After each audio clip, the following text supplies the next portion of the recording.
C'est une histoire que mon père m'a racontée il y a de ça déjà pas mal de temps, puisqu'il est mort, voici une trentaine d'années.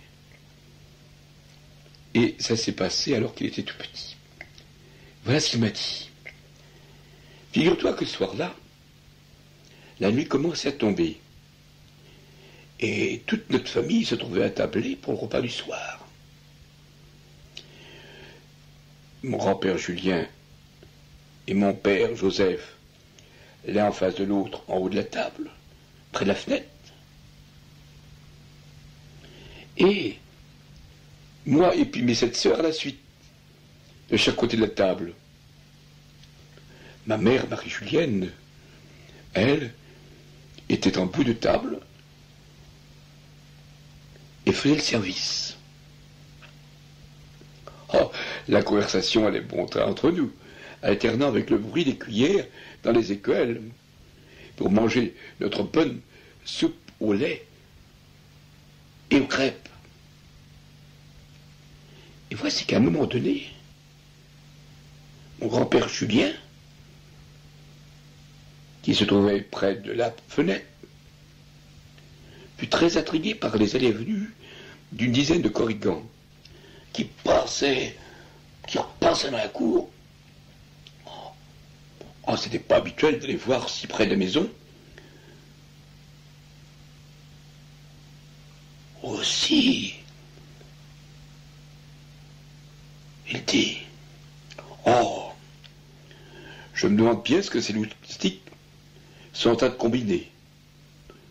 Ils vont et viennent et semblent préparer un coup à leur manière. À nous d'être prudents. Tiens, en voilà d'autres. Ah ben il faut passer. Et bien voilà d'autres qui viennent encore. Et voilà tout le groupe parti. Et la course se vide. Mais pas pour longtemps. 3 ou 4 retardataires passaient en effet. Et le dernier, avant de disparaître, lance la cantonade. Oh, oh, le tenez! Viens-t'en, on t'attend! Et la cheminée de la maison, qui était perpendiculaire à l'autre bout de la table, on entend un grand bruit. J'arrive! Tout le monde se retourne. Flan! La plaque de fonte qui bouche le trou dans lequel on met le lait caillé dans la cheminée tombe. Et comme un diable sortant de sa boîte, surgit le corrigan, qui en 3 bonds arrive à la porte et s'en va rejoindre sa bande. Ah, je vous assure que pendant quelque temps, nous sommes tous restés quoi? Le premier, le grand-père Julien, s'est ressaisi. J'avais raison tout à l'heure en vous disant qu'il tramait quelque chose. Mais maintenant, je suis sûr que chez nous, que cela va se passer. Attention à vous, les enfants. Si vous voyez rentrer les corrigans un de ces soirs dans la maison, faites semblant de ne pas les voir. Glissez-vous sous les draps et laissez-les faire à leur guise. Ceux qui n'aiment pas être dérangés. Si on ne leur fait pas de blagues, ce sont des farceurs qui aiment bien rire et la bonne vie. Mais, au fond, ils ne sont pas méchants du tout. Ah, nous avons alors bien vite fini de souper, nettoyé notre écuelle, notre cuillère, et remis tout en place. Et, ma foi, nous nous sommes regroupés autour du foyer, et nous avions demandé au grand-père de nous raconter quelques histoires de corrigans. Nous les connaissions tous déjà, et vous aussi sans doute. Vous savez bien, cette histoire dans laquelle Jobic avait été débarrassé de sa bosse, et où Julien, le fameux Julien là, qui était un petit peu envieux, n'avait eu pour toute fortune que ce qui était resté derrière Jobic, la bosse. Vous vous souvenez aussi de cette histoire dans laquelle il y avait une vieille femme de Corrigan qui avait amené son petit chez une jeune bretonne du village. Il a mis son vieux corrigan dans le lit, dans le berceau, à la place de son bébé, et elle a emporté son bébé. Ah oui, et puis encore l'autre fois, là, la fameuse histoire où la femme qui, au bois de Camor, avait été dévalisée par les voleurs, et que les corrigans, sachant cela, avaient pendu le voleur et avaient rendu son argent à la femme. Et des tas d'autres histoires encore. Mais en fait, il a abrégé ce soir le filage. Et après avoir dit la prière, tout le monde s'est mis au lit. Depuis la cheminée qui était au pignon ouest, jusqu'à la porte des tables qui s'ouvrait dans le pignon est, tout le long de la muraille du côté nord se trouvait, formant une longère, tout l'ameublement de la maison.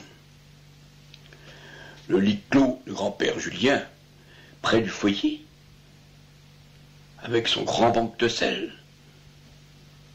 puis après une armoire, le lit des parents, de mes parents, Job et Marie-Julienne, puis l'horloge. Et à la suite, alors, le lit de mes deux sœurs aînées, une armoire, et puis mes autres sœurs, les unes après les autres. Et moi, j'étais dans le lit, complètement dans le fond de la place.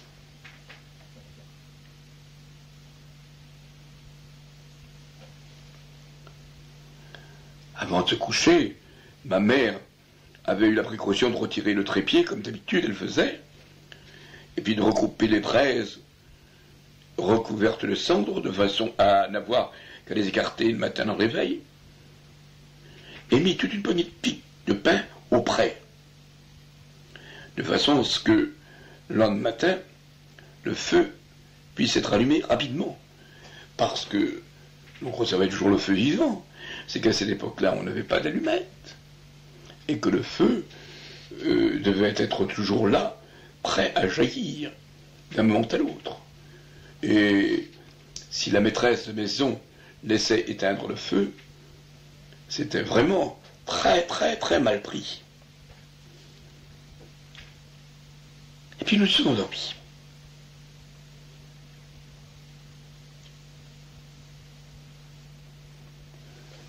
Tous, on ne s'est rendu compte de rien au début. Mais notre grand-père Julien nous a raconté ensuite que, vers les 10h, 10h30, mais 11h, il a entendu du bruit dehors. Il a entendu la porte grincer. Grouitch. Et il a vu le fameux corrigan qui est dans la cheminée, l'autodé, rentrer, regarder d'un côté, regarder de l'autre, et appeler les autres. Allez, rentrez, venez tous. Ils sont tous endormis. La place est libre pour nous. Et aussitôt, la queue leu, toute la tribu des corrigans a pénétré dans la maison. La nuit ne les gêne pas, eux, car aux yeux, comme sont ceux des chats, ils voient mieux la nuit qu'en plein jour.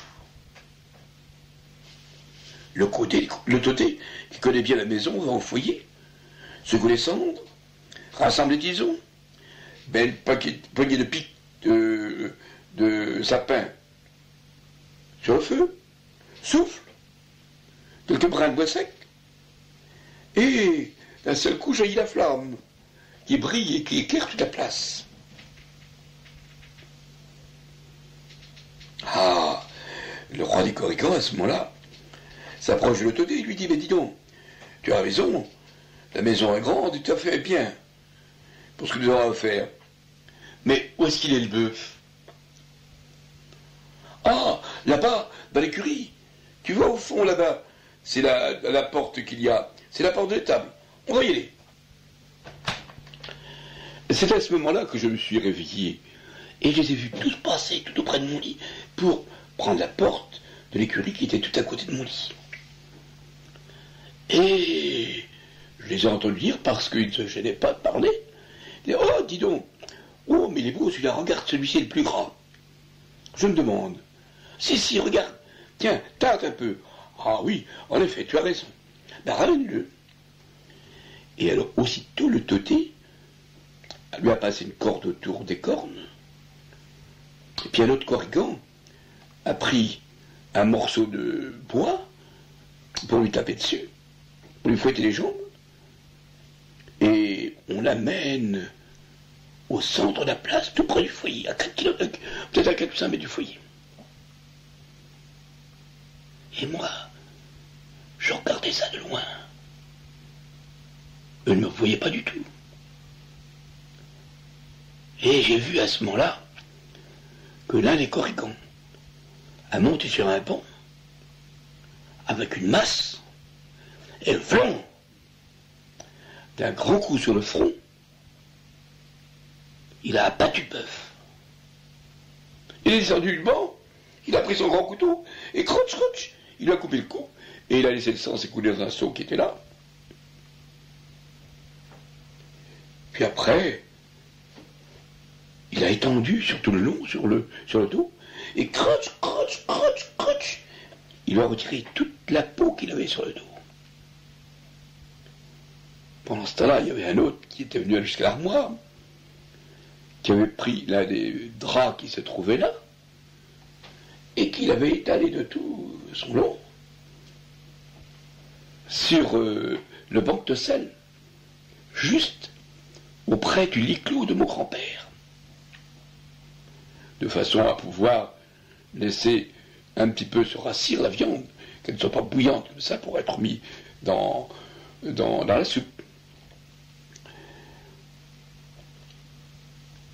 Et alors, ma foi, au bout de quelque temps, la viande étant coupée, ils sont tous partis, l'un cherchait de l'eau, l'autre cherchait quelques légumes, peut-être bien dans l'espèce de petit silo qu'on avait par derrière, et d'autres, carrément, repartis à la cave pour chercher du cidre.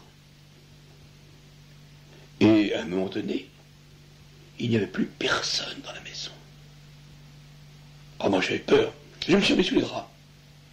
Et mon grand-père m'a dit qu'à ce moment-là, quand il n'y avait plus personne là, que lui qui épiait tout cela, a ouvert tout doucement, la doriquelle du lit, la petite porte du lit. Oh, witch! Oh, ça pliait un petit peu. Mais vite, il avait vu, il a pris un des cuisseaux du bœuf, et hop, il a retiré dans le lit, et l'a mis dans le tout pelouse. Et vite, il a fermé la doriquelle. Il était en. Juste, le boucher revenait. Il avait dit chercher des finiciens, et ma foi, comme les autres sont arrivés par la suite, amener la grande bassine, le grand fourneau qui s'est trouvé par derrière, une bassine qui était presque, qui faisait au moins une demi-barrique, là. Ils l'ont mis sur l'accroché à la crémaillère, ils ont rempli ça d'eau, et puis ils ont commencé à mettre le bœuf dans la marmite, tout en faisant du feu en dessous.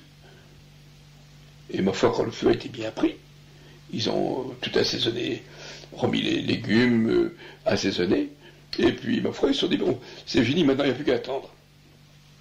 Oh ben, on s'embête pas. On va danser. Et ils sont tous bien dansés. Hurle leur mère à mourir en l'air, hurle leur mère à mourir en l'air. La fameuse chanson que leur avait pris Jubic. Ils dansaient à mode afro, à mot court, à la vieille mode debout. Et ça y allait. Et ils ont commencé ensuite un onterdro, et ensuite un tamtier, et ils recommençaient encore un dro. Oh là là là, nous on ne pouvait plus dormir, et ça a été un grand plaisir pour nous que de danser avec eux. Mais on a suffi, le conseil de grand-père, on est resté tranquille. Et le temps a passé, et une bonne partie de la nuit aussi. Et puis, ma foi, on s'y tant pis. le sommeil nous a pris, et on s'est endormi. Et après ça, ce qui s'est passé, c'est grand-père qui nous l'a raconté. Lorsqu'ils ont fini de danser, ils ont sorti la viande du poteau, du grand pot, et ils l'ont disposé là, sur la table, à même la table comme ça. Et puis ils sont assis, les uns sont assis, les autres sont restés debout. Ils ont commencé à distribuer les bouts de viande un peu partout, et ils ont commencé à manger, à mordre, à même le bœuf. Ils n'avaient pas besoin de fourchette, mais je vous assure qu'ils en avaient l'habitude et qu'ils devaient avoir faim. Parce que, au bout de quelque temps, il ne restait plus un seul morceau de bœuf.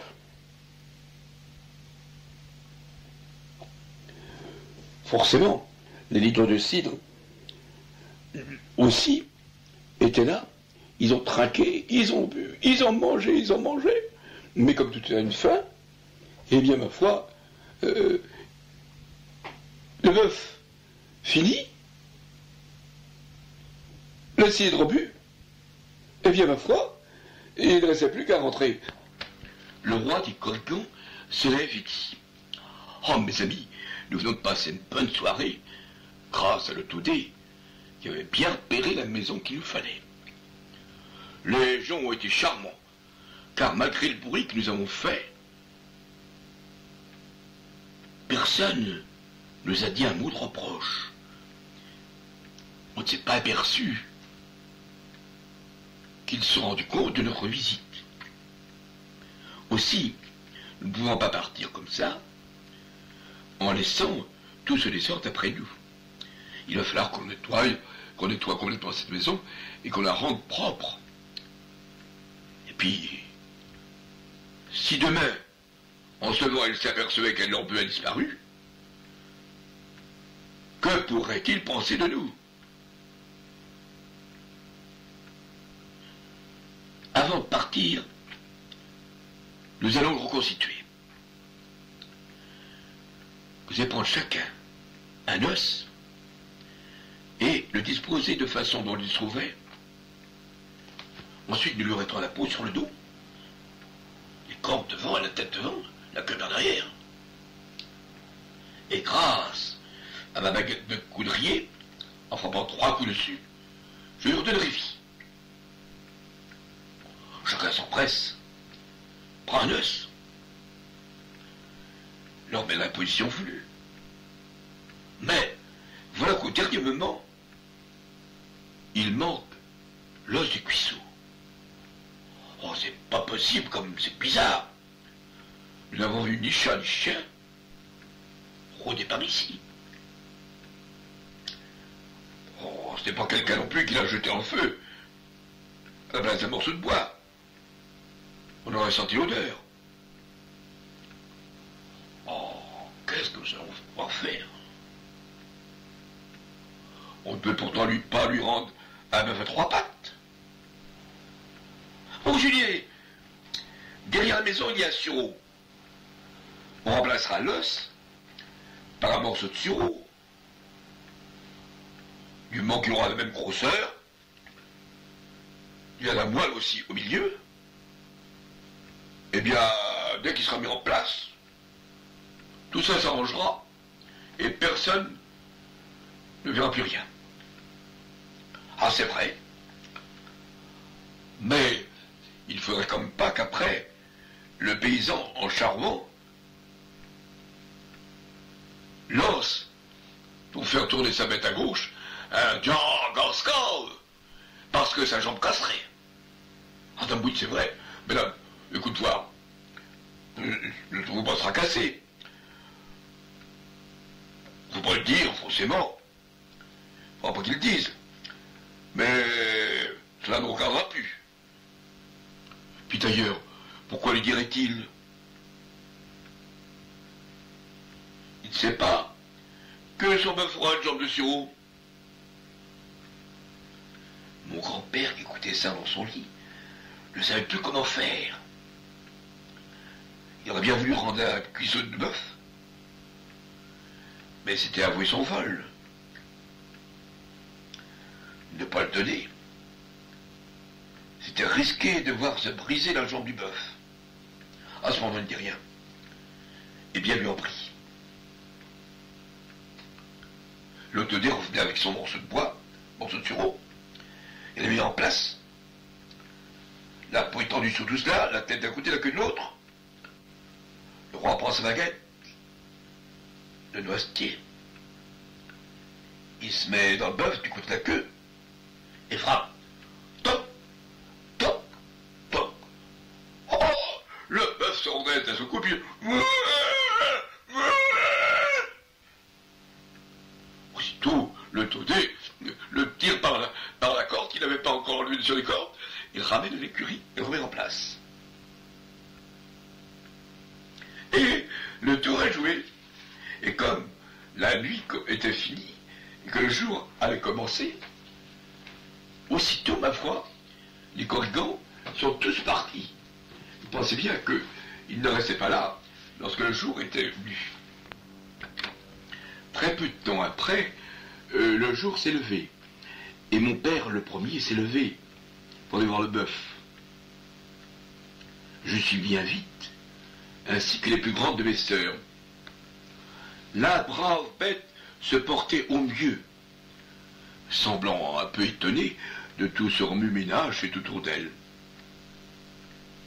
Et nous en étions là à lui demander si la nuit que nous avions vécue était réelle, rêve ou hallucination. Mais ceci n'a pas duré bien longtemps, car à son tour, mon grand-père Julien venait nous apporter la réponse en brandissant le cuisseau de bœuf. Ce fameux cuisseau de bœuf qu'il avait réussi de mettre de côté. Les transes de nuit passées, ça fut une semaine de joie et de liesse. Vous pensez bien que nous avons fait repas merveilleux avec le cuisseau de bœuf et nous avons pu avoir du pot-au-feu pendant près de 8 jours. Mais ma grand-mère, ma mère, Marie-Julienne plutôt, prévoyant toujours et un peu économe, en scellait une partie pour la semaine suivante, de sorte que le bœuf nous a duré longtemps. Mais quand même, mon grand-père n'était pas très sûr de ce qui allait arriver avec ses bœufs. Et dans l'après-midi, il alla attacher le bœuf qui avait été tué et qui était ressuscité avec son autre bœuf, les attacha à la charrue et commença à chambrer un champ. Tout s'est bien passé. Mais le soir, en revenant, il nous a dit, ben oui, tout s'est très bien passé. Les bêtes tirent aussi bien qu'avant. Comme si rien ne s'était passé. Mais, malheureusement, c'est moi qui ne suis plus en forme. Parce que, de toute cet après-midi, je ne cessais de penser à ce qu'avait dit le corrigan. Et sans cesse me revenait dans la tête qu'il ne fallait pas dire Jacques Arscar. Aujourd'hui, je ne l'ai pas prononcé. Mais qui sait si un jour à venir, je ne le dirai pas. Et ce jour-là, je serai dans le beau drap. Mais en fait, ça ne va pas durer longtemps. Parce que samedi, c'est la foire de Meaux. Et si je peux en tirer un prix convenable, eh bien, je n'hésiterai pas à le vendre. Le samedi suivant est arrivé, et le voilà parti avec... le voilà parti. Arrivé au champ de foire, il amène son bœuf dans le bas du champ de foire. Il était réservé aux bestiaux. Et sans tarder, les marchands lumineux approchent. Et le marchandage commence. Ah, disons, combien ont-ils pour ton espèce de petit veau, là? C'est un bœuf que j'ai à vendre, et non pas un veau. Oh, tu fais bien de nous le dire, car il n'est pas beaucoup plus gros qu'un veau. Alors combien veux-tu? 300 écus, puis ensuite. Oh, dis donc, 300 écus. Mais d'où est-ce que tu viens? Tu n'y es pas. Tu me penses bien qu'avec un petit animal comme ça, tu ne pourras jamais en tirer un tel prix. Enfin, de très honnêtement, on passera te voir. Tu vas peut-être réfléchir d'ici là. Ah, c'est 300 écus que je veux, et pas à ceux de moi. Et ils sont partis. Et ils ont été retrouvés, les gars de Guinée, les gars de Guinée, leurs copains. Ils leur ont dit, ben dis donc, hey, allez donc de l'autre côté, on va faire un petit tour. Là-bas, il y a un client qui a un très beau bœuf, un beau bœuf, oui. Mais en fait, vous voulez faire abattre son prix. Alors les gens de Guinée sont arrivés. Et l'ont taquiné un petit peu, comme les autres aussi. Ils lui ont demandé son prix. Triansquid, 300 écus. Oh, dis donc, quand même. Écoute voir, tu veux quand même pas nous faire ce prix-là, hein, Julien? Tu vas pas nous faire ce prix-là pour ton bœuf. Il vaut pas ce prix-là. Allez, viens voir un coup, tiens, on va en discuter. Et ils sont partis au bistrot. Ils ont fait une tournée, 2 tournées, 3 tournées. Et puis, ma foi, ils ont pris la peine de main de mon grand-père, ils ont frappé dedans, tac. Allez, tu vends ton bœuf. Alors mon grand-père tira sa main vite, il dit non, ça, je ne le vendrai pas, je le vendrai, mais au prix que je t'ai demandé à 300 écus. Oh, dis donc, m'agite pas de crâne, pas comme ça, voyons. Bon, écoute-moi, on va t'en donner 220 écus si tu veux. Non, ça ne marche pas, je ne le vendrai pas à ce prix-là. Eh ben tant pis, tu le ramèneras. Et les voilà repartis encore, d'autres s'approchent. Le marché continue, on s'en va au café, on se frappe dans les mains, on essaie de baisser les prix, et ça ne marche toujours pas. Et le soir commence à s'approcher. Et la meuf est toujours là. Jusqu'à présent, on lui a proposé déjà 250 écus. Mais mon grand-père tient ferme. Et pour finir, quand même, malgré tout, ce sont les gars de Guinée qui sont revenus. Et Claude dit, dis donc, Jean, écoute-moi, hein, c'est la dernière fois qu'on vient. Mais, si tu veux, on va te donner 275 écus pour ton achat, pour ton bœuf. 275, oh non, non. Eh bien, viens au bistrot, viens au café, là. Au bistrot. Alors, ils ont bu 2-3 bonnets de cidre, et puis, en fin de compte, tu me dis, écoute, on te donne 280, allez, couche-toi-les. Prends la main. Mon grand-père frappe dans la main de nouveau, et le bœuf est vendu, cochon qui s'en dédie. L'affaire est conclue.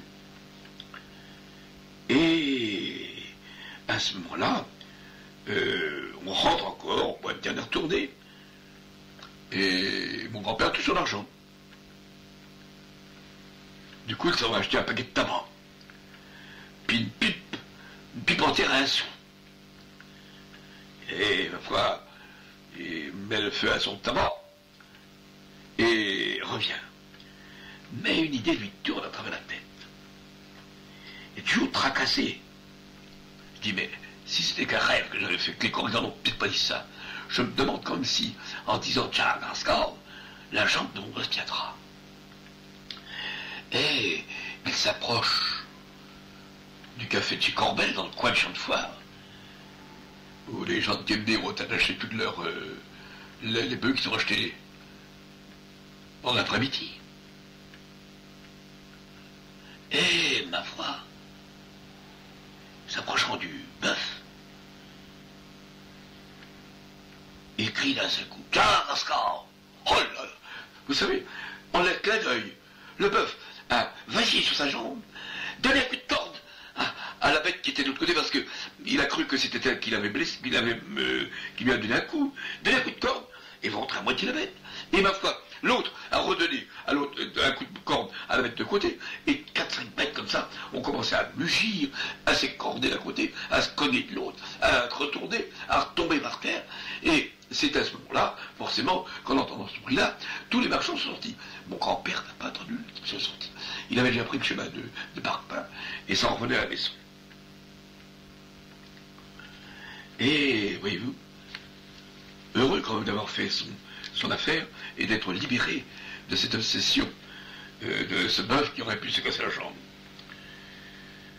Il a pris le chemin de traverse par Parpin, et plus certain que jamais de la puissance des Korrigans.